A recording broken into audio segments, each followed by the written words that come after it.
विरुद्ध माननीय परशुराम खापुङ प्रदेश प्रमुखको कार्यालय कोशी प्रदेश विराटनगर भएको उत्प्रेषण परमादेश समेतको रिट निवेदनमा सर्वोच्च अदालतको पूर्ण इजलासबाट आदेश प्राप्त भएको छ। यो आदेशको म संक्षिप्त आदेशलाई चाहिँ यहाँहरूका माझमा राख्ने अनुमति चाहन्छु। मैले अगाडिको तथ्य खण्ड यहाँ भनिरहेन। प्रस्तुत रिट निवेदनका सम्बन्धमा देखाएका प्रश्नहरूको निरूपण हुनुपर्ने देखियो भनेर अदालतले 5 वटा प्रश्नहरूलाई चाहिँ पहिचान गरेको देखिन्छ। पहिलो, रिट निवेदकले निवेदनमा उठाएको विषयवस्तु प्रदेश सभाको आन्तरिक कार्यविधि नियमित गर्ने राजनीतिक प्रश्नको विषय हो वा न्यायिक परीक्षणयोग्य विषय हो। दोस्रो, प्रदेश सभाको बैठक सञ्चालन गर्ने परियोजनार्थ सभामुख र बैठकको अध्यक्षता ग्रहण गर्ने उपसभामुख वा सदस्यहरूको भूमिकामा भिन्नता छ वा छैन। तेस्रो, नेपालको संविधानको धारा 188 को उपधारा 3 बमोजिम पेश भएको विश्वासको मतको प्रस्ताव उप छलफल हुँदा बैठकको अध्यक्ष मण्डलमा मनोनयन भएको सदस्यले गरेको भए अध्यक्षता गर्ने व्यक्तिले सो प्रस्ताव उप हुने मतदानमा सहभागी हुन मिल्ने हो वा होइन। चौथो, नेपालको संविधानको धारा 168 को उपधारा 2 बमोजिम गठित मन्त्री परिषदको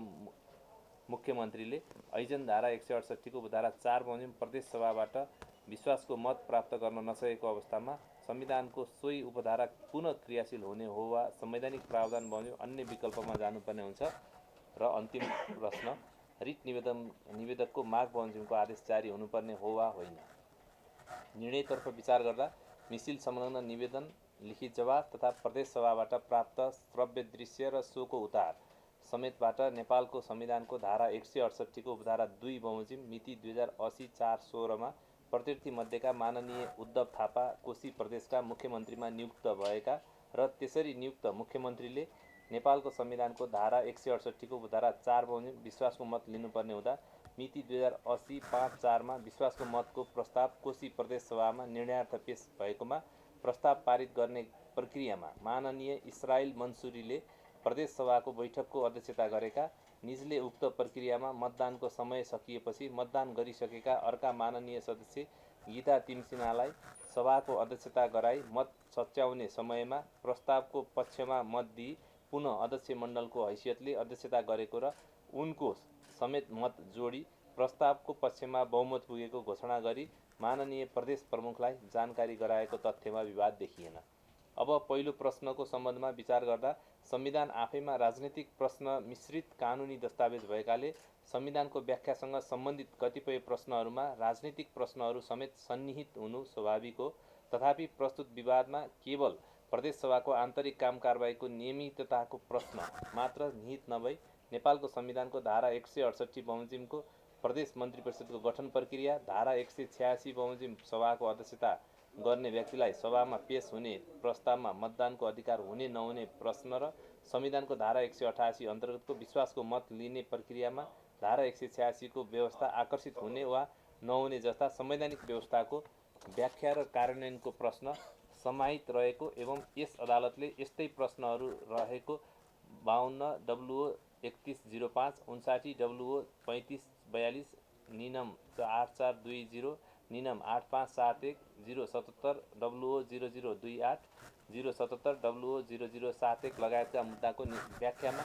राजनीतिक प्रश्नलाई अलग गरी कानुनी प्रश्नमा सीमित रही व्याख्या गरिनुपर्ने दृष्टिकोण समेत विकास गरेको देखिएबाट रिट निवेदनमा उठाइएको विषयलाई न्यायिक परीक्षणयोग्य विषय मान्नुपर्ने देखिन आयो। दोस्रो प्रश्नका सम्बन्धमा विचार गर्दा नेपालको संविधानको धारा 182 को उपधारा 5 ले प्रदेश प्रमुख, प्रदेश सभामुख र प्रदेश उपसभामुख निर्वाचन नभएको वा दुवै पद रिक्त भएको अवस्थामा प्रदेश सभाको बैठकको अध्यक्षता उपस्थित सदस्य मध्ये उमेरको हिसाबले ज्येष्ठ सदस्यले ग्रहण गर्ने व्यवस्था गरी सभामुख वा उपसभामुखको उपस्थितिमा सभाको कुनै सदस्यले सभाको अध्यक्षता गर्न सक्ने असाधारण अवधारणालाई स्वीकार गरेको देखियो। यसैगरी कोशी प्रदेश सभा नियमावली 2074 को नियम 11 ले सभामुख र उपसभामुखको अनुपस्थितिमा बैठकको अध्यक्षता गर्न बढीमा 5 जना सदस्यहरू मनोनित गर्न सक्ने व्यवस्था गरेको र सोही व्यवस्था बमोजिम मिति 2080-5-4 को प्रदेश सभाको बैठकको अध्यक्षता गर्ने प्रत्यर्थी मध्येका माननीय इस्राइल मन्सुरी समेत सो प्रयोजनका लागि मनोनित भएको तथ्यमा विवाद छैन। निज सोही प्रयोजनका लागि मनोनित सदस्य भएको सोही आधारमा कोशी प्रदेश सभाका उपसभामुखले निजलाई मिति 80-5-3 मा मिति 80/5/4 गते र तत्काल सोभन्दा पछिका बैठक सञ्चालन गर्ने लिखित अख्तियारी प्रदान गरेको र निजकै अध्यक्षतामा प्रदेशसभाको कार्य व्यवस्था परामर्श समितिको बैठक बसी बैठकको अध्यक्षता गर्ने सम्बन्धमा सहमत भई अध्यक्षता ग्रहण गरेको व्यक्ति रहेको परिप्रेक्ष्यमा निजले अकस्मातको परिस्थितिबाट अध्यक्षता ग्रहण गरेको भन्ने देखिएन। कोशी प्रदेश सभा नियमावली 2074 को नियम 11(2) ले उपसभामुख तथा उपनियम 1 बमोजिम मनोनयन गरेको सदस्यले अध्यक्षता गरिरहेको बैठकमा सभामुखले प्रयोग गर्न पाउने सबै अधिकार प्रयोग गर्न सक्ने व्यवस्था गरेबाट नियम प्रदत्त अधिकारको अवधारणासँग निजले पूरा गर्नुपर्ने कर्तव्य दायित्व समेत गाविन आउने हुँदा प्रदेश सभाको बैठकको अध्यक्षता गर्ने व्यक्तिमा बैठक सञ्चालनको अवधिमा सभामुख सरहको कर्तव्य र अधिकार भनी स्पष्ट हुन आउँछ। राजनैतिक दल सम्बन्धी ऐन 2073 को दफा 28 ले संसदीय दलका नेताको निर्देशन बमोजिम प्रदेश सभामा मतदान गर्न पार्टी व्हिप जारी हुने व्यवस्था रहेको भए तापनि सोही ऐनको दफा 33 ग ले सभामुख उपसभामुख लगायतका पदाधिकारीहरूले मात्र नभई अन्य कुनै सदस्यले सङ्घीय संसदको कुनै सदन वा प्रदेश सभाको अध्यक्षता गरेकोमा यस्तो सदस्यले अध्यक्षता गर्दाका बखत सचेतकले दिएको निर्देशन विपरीत मतदान गरेमा वा तटस्थ रहेमा दल त्याग गरेको मानिने छैन भनी व्यवस्था गरेबाट पनि सभाको अध्यक्षता गर्दा तटस्थ हुनुपर्ने र पार्टी व्हिप मान्नु नपर्ने अवधारणालाई मान्यता दिएको देखिन्छ। सभामुखको पद आफै अध्यक्षता गर्ने पद हो। सभामुखको मुख्य जिम्मा नै बैठकको अध्यक्षता गर्ने नै रहेको र बैठकको अध्यक्षता ग्रहण गरिरहेको समयमा सभामुखको अधिकारसँगै कर्तव्य पनि अध्यक्षता गर्ने व्यक्तिमा रहे भएको देखियो, जुन दायित्व अन्तर्गत प्रदेश सभाको बैठकको काम कारबाहीमा तटस्थता र निष्पक्षता कायम गर्ने दायित्व समेत समाहित भएको मान्नुपर्ने देखियो। अब तेस्रो प्रश्नका सम्बन्धमा विचार गर्दा यस अदालतले यसअघि नै 80/0001 को कोशी प्रदेशको सरकार गठन प्रक्रियामा तत्कालीन माननीय सभामुख बाबुराम गौतमले जनाएको समर्थनको वैधानिकताको प्रश्नमा प्रदेश सभाको सभामुखको पद राजनैतिक रूपमा तटस्थ र निष्पक्ष हुनुपर्ने, प्रदेश सभामा सबै राजनीतिक दलहरू र सदस्यहरूप्रति सभामुखको समदुरी र समान व्यवहार कायम हुने र सोही कारण नेपालको संविधानको धारा 186 मा अध्यक्षता ग्रहण गर्ने व्यक्तिलाई मत दिने अधिकार नहुने भन्ने व्यवस्था समेत भई मुख्यमन्त्री पदमा नियुक्तिका लागि प्रदेश प्रमुख समक्ष बहुमत सदस्य देखाउने प्रयोजनका लागि पेश गरिएको प्रस्तावमा जनाएको हस्ताक्षरलाई कानुन र संविधान प्रतिकूल घोषणा गरिएको देखिन्छ। नेपालको संविधानको धारा 186 ले अध्यक्षता गर्ने व्यक्तिलाई मतदानको अधिकार हुने छैन भन्ने व्यवस्था गरेबाट उक्त धाराले केवल सभामुख वा उपसभामुखले मात्र मतदान गर्न नपाउने व्यवस्था गरेको नभई अध्यक्षता गर्ने व्यक्तिलाई समेत त्यस्तो अधिकार नहुने भनी स्पष्ट व्यवस्था गरेको देखियो। यस आधारबाट अध्यक्ष मण्डलमा मनोनित सदस्यले अध्यक्षता गरिरहेको बैठकमा निजलाई मतदान गर्ने अधिकार संविधानत नहुँदा बैठकको अध्यक्षता गरेको माननीय सदस्य इस्राइल मन्सुरीलाई मत दिने अधिकार भएको मान्न मिलेन। नेपालको संविधानको धारा 186 को प्रतिबन्धात्मक वाक्यांशले मत बराबर भएमा मात्र अध्यक्षता गर्ने व्यक्तिले निर्णायक मत दिनेछ भन्ने व्यवस्था गरेको देखिन्छ। जहाँसम्म धारा 186 को व्यवस्था सभामा उपस्थित भई मतदान गर्ने सदस्यहरूको बहुमतबाट निर्णय हुने प्रस्तावको हकमा मात्र भएको र धारा 188 मा प्रदेश सभामा तत्काल कायम रहेको सम्पूर्ण सदस्य सङ्ख्याको बहुमतबाट निर्णय हुनुपर्ने प्रावधान देखिँदा धारा 186 को प्रतिबन्धात्मक वाक्यांशमा रहेका अध्यक्षता गर्ने व्यक्तिलाई मत दिने अधिकार हुने छैन भन्ने व्यवस्था धारा 188 को हकमा लागू हुने नहुने भन्ने प्रश्न छ। सो सम्बन्धमा हेर्दा प्रदेश सभाको बैठकको अध्यक्षता सम्बन्धी व्यवस्था संविधानको धारा 186 बाहेक अन्य धारामा देखिँदैन। धारा 186 को व्यवस्था बैठकको अध्यक्षता गर्ने सम्बन्धमा सबै अवस्थामा लागू हुने एकमात्र एक्सक्लुसिभ व्यवस्था भएको देखियो। यस अतिरिक्त धारा 185 बमोजिम आवश्यक गणपूरक सङ्ख्या धारा 186 को हकमा मात्र सीमित हुने देखिएन। प्रदेश सभाको बैठकमा निर्णयका लागि प्रस्ताव पेश गर्न आवश्यक गणपूरक सङ्ख्या र प्रस्ताव पारित हुन आवश्यक मत सङ्ख्या पृथक पृथक अवस्थाको देखिन आयो। धारा 188 मा गणपूरक सङ्ख्या तथा अध्यक्षता गर्ने बारेमा छुट्टै व्यवस्था नभएकोले उपधारा 3 बमोजिम निर्णयको लागि प्रस्तुत प्रस्ताव पारित गर्ने प्रयोजनका लागि सम्म प्रदेश सभाको सम्पूर्ण सदस्यको बहुमतबाट पारित हुने अवस्थाको देखिन आयो। यस सम्बन्धमा धारा 185 र 186 नै लागू हुने भएकोले संविधानको धारा 185, 186 र 188 को व्यवस्था परस्पर अन्तर्सम्बन्धित र अन्तर्प्रभावित भई समग्रतामा हेरी सुसङ्गत र उद्देश्यपरक व्याख्या गर्नुपर्नेमा सन्देह देखिन आएन। अब रिट निवेदन माग बमोजिमको आदेश जारी हुनुपर्ने हो वा होइन भन्ने प्रश्नका सन्दर्भमा विचार गर्दा रिट निवेदकले 2080 भाद्र 4 गते प्रदेश सभाको बैठकमा अध्यक्षता गरेका प्रत्यर्थी माननीय इस्रायल मन्सुरीले संविधानको धारा 186 विपरीत प्रत्यर्थी मुख्यमन्त्रीले पेश गरेको आफूलाई विश्वासको मत दिइयोस् भन्ने प्रस्तावमा नेपालको संविधानको धारा 186 को अवस्था उत्पन्न नहुँदै मत प्रकट गरेको र सोका आधारमा मुख्यमन्त्रीले पेश गरेको प्रस्ताव बहुमतबाट पारित भएको भनी घोषणा गरिएको हुँदा प्रत्यर्थीहरूको काम कारबाही र सोबाट उत्पन्न परिणाम समेत उत्प्रेषणको आदेशले बदरभागी होस् भनी माग गरेको देखिन आउँछ। अब यस सन्दर्भमा प्रदेश सभामा पेश भएको प्रस्तावको पक्ष र विपक्षमा बराबर मत परि प्रस्ताव सम्बन्धी कारबाही टुङ्गोमा पुग्न नसक्ने असहज वा असामान्य अवस्था उत्पन्न भएमा सो अवस्थाबाट सभालाई निकास दिने प्रयोजनका लागि सम्म सभाको अध्यक्षता गरेको व्यक्तिले मतदान गर्ने संवैधानिक प्रावधानको अन्तर्निहित उद्देश्य देखिन आउँछ। सोदेखि बाहेकको अवस्थामा सभाको अध्यक्षता गरेका व्यक्तिले मत हाल्ने परिकल्पना संविधानले गरेको देखिएन। प्रस्तुत मुद्दामा प्रत्यर्थी मध्येका कोशी प्रदेशका माननीय मुख्यमन्त्री उद्धव थापाले नेपालको संविधानको धारा 188 को धारा 3 बमोजिम पेश गरेको विश्वासको मतको प्रस्ताव कोशी प्रदेश सभाको मिति 80/5/4 को बैठकमा निर्णयार्थ पेश हुँदा कोशी प्रदेश सभा नियमावली 2074 को नियम 11 बमोजिम मनोनयन भएका प्रत्यर्थी मध्येका माननीय इस्रायल मन्सुरीले बैठकको अध्यक्षता गरेको देखिन्छ। सो प्रस्ताव उप मतदान हुँदा प्रस्तावको पक्षमा अध्यक्षता गर्ने माननीय सदस्यको मत समेत गरी जम्मा 47 अर्थात् निजको मत बाहेक 46 मत परि प्रस्ताव पारित हुन का लागि आवश्यक 47 मत प्राप्त हुन सकेको देखिएन। प्राप्त मत परिणामले सभामा पेश भएको विश्वासको मतको प्रस्तावको पक्षमा प्रदेश सभाको तत्काल कायम रहेको सदस्य सङ्ख्याको बहुमत प्राप्त हुन नसकी प्रस्ताव पारित नभएको अवस्थाको परिणाम आएको देखियो। सभामा निर्णयार्थ पेश भएको प्रस्तावको पक्षमा बहुमत प्राप्त हुनु वा नहुनु दुवै स्थिति संविधानत आफैमा निर्णायक अवस्था मान्नुपर्ने देखिन आउँछ। नेपालको संविधानको धारा 186 को प्रतिबन्धात्मक वाक्यांशमा मत बराबर भएमा भन्ने वाक्यांशको प्रयोग भएको देखिँदा अध्यक्षता गर्ने व्यक्तिले निर्णायक मत दिन पाउने पूर्वावस्था प्रस्तावमा भएको मतदानमा मतगणना गर्दा मत परिणाम बराबर भएको हुनुपर्ने देखियो। तर प्रदेश सभाको मिति 80/5/4 को बैठकमा पेश भएको प्रस्तावको विपक्षमा 30 मत परेकोमा सो मत सङ्ख्यालाई नै 46 मत सरह मानी अध्यक्षता गरेका व्यक्तिले निर्णायक मत भनी गरेको मतदान संविधान सम्मत मान्न मिलेन। प्रस्तुत मुद्दामा अध्यक्षता गरेका व्यक्तिको मत बिना नै संविधानको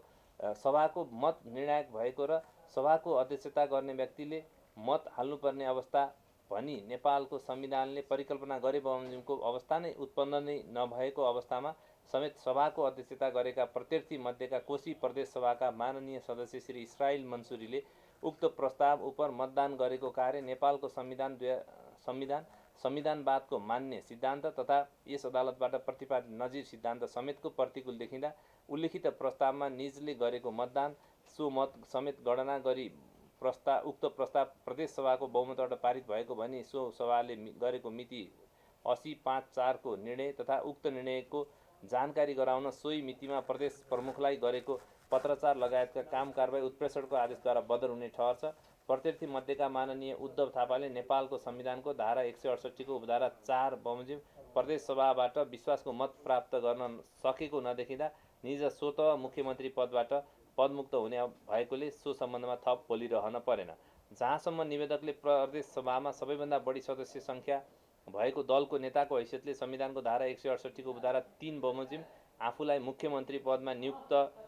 गर्नु भनी परमादेश समेत जारी गरी पाऊँ भनी गरेको माग छ। सो सम्बन्धमा विचार गर्दा नेपालको संविधान तथा हामीले अवलम्बन गरेको संवैधानिक प्रणालीका दृष्टिकोणले प्रदेश मन्त्रिपरिषदको गठन निरन्तरता वा विघटनको निर्णय प्रदेश सभाबाटै हुने विषय हो भन्ने सम्बन्धमा यो इजलास स्पष्ट छ। सो सम्बन्धमा नेपालको संविधानको धारा 168 ले स्पष्ट दिशानिर्देश गरेको अवस्था समेत छ, जसअनुसार सो धाराको उपधारा 2 बमोजिम प्रदेश सभामा प्रतिनिधित्व गर्ने 2 वा 2 भन्दा बढी दलहरूको समर्थनमा बहुमत प्राप्त गर्न सक्ने सदस्यलाई मुख्यमन्त्री नियुक्त गरिएकोमा निजले ऐजन उपधारा 4 बमोजिम प्रदेश सभाबाट विश्वासको मत प्राप्त गर्नुपर्ने र त्यसरी विश्वासको मत प्राप्त गर्न नसकेमा प्रदेश प्रमुखले प्रदेश सभामा सबैभन्दा बढी सदस्यहरू भएको संसदीय दलको नेतालाई मुख्यमन्त्री नियुक्त गर्नुपर्ने व्यवस्था रहेको देखिन आयो। नेपालको संविधानको धारा 168 ले प्रदेश मन्त्रिपरिषद गठनका सम्बन्धमा विभिन्न विकल्पहरू प्रस्तुत गरेको सन्दर्भमा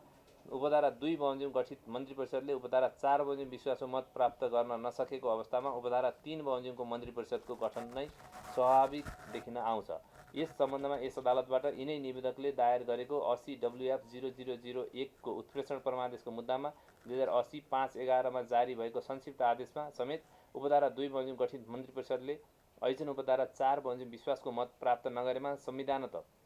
ऐजन उपधारा 3 बमोजिमको सरकार गठन हुने भनी मन्त्री परिषद गठनको संवैधानिक व्यवस्था स्मरण गराएको एवं सो आदेश अनुसार नै उपधारा 2 बमोजिम गठित मन्त्री परिषदले ऐजन उपधारा 4 बमोजिम प्रदेश सभाबाट विश्वासको मत प्राप्त गर्न नसकेको यस स्थितिमा पुनः सोही उपधारा बमोजिम विश्वासको मत प्राप्त गर्ने प्रक्रिया पुनरावृत्ति गर्नु संविधान सम्मत हुने देखिएन। संविधानले नै मार्ग निर्देश गरेको अवस्थामा एउटै विकल्पमा पटक पटक नगई संविधान बमोजिमको विकल्पमा प्रवेश गर्नु नै स्वस्थ संवैधानिक अभ्यासको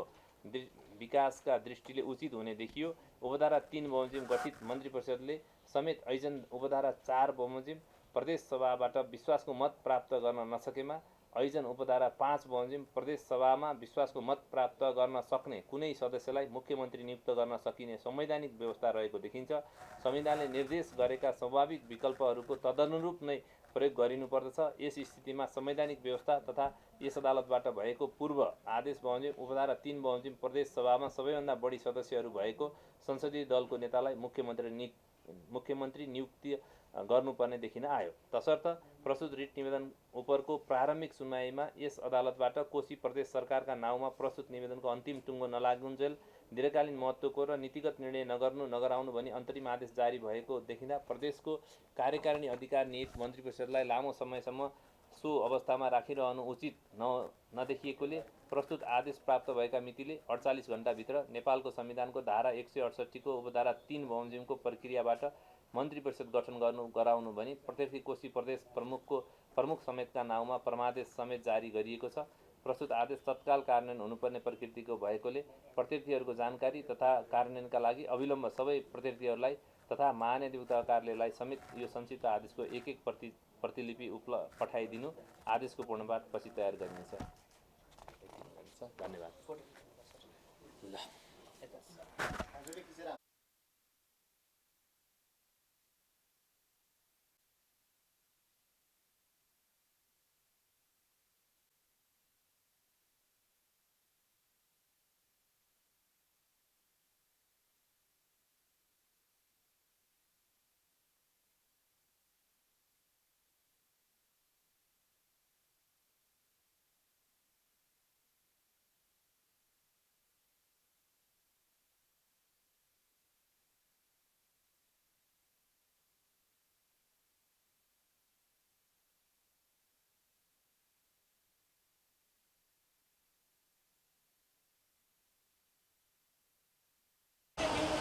खाना खाएको